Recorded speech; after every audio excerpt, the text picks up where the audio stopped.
Okay, so I'm just going to talk through how you look at the athlete's feet and maybe manage a blister or two. So Katrina's come in with her foot today. The first thing you want to do is make sure it's nice and clean, so you can ask them to try and wash them as best they can. Obviously in the environment we're in it can be slightly difficult. We try and keep the tarpons as clean as possible, but obviously it's tricky, no shoes on the tarp sort of rule we try to hold. So once they've come over, they're pretty good at telling you exactly what's going on and what's wrong. There may be really obvious blisters that are poking out, but there may actually be deep ones and ones that aren't quite so obvious.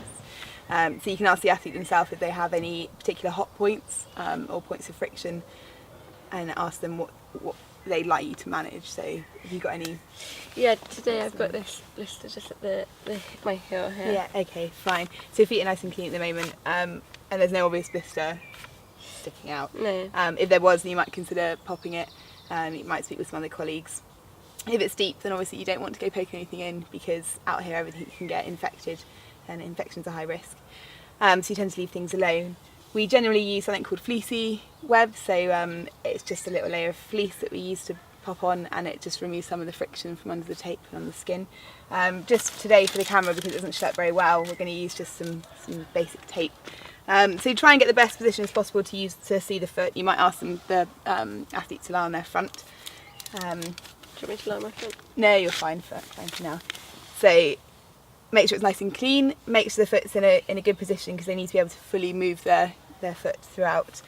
Make sure you know where you're putting it, and then apply as small as possible bit of fleece. Obviously we're not using that today.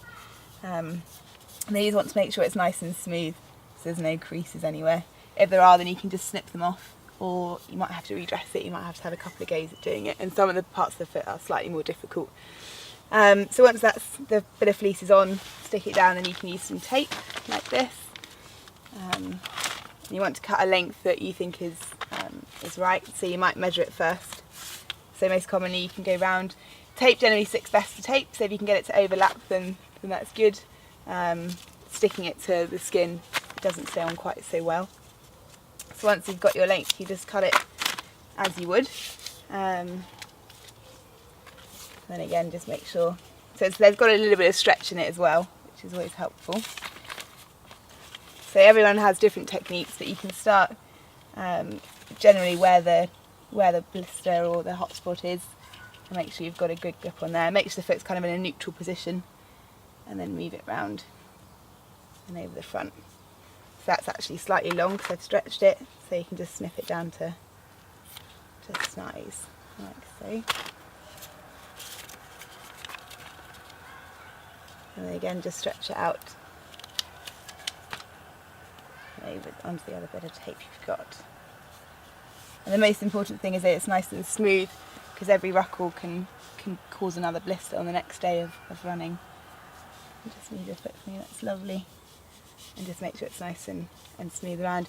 You might need to do some proximal or distal kind of fixing, so you might want to put another band here, you might want to put one higher up. And you can ask the athlete about any tendons or any strain they have, and look at support pieces. But that's a basic dressing there. Yes, good, comfortable. Yeah, get rid of any creases. Obviously try and keep everything as clean as possible. Got the sharp spoon for needles. That's that.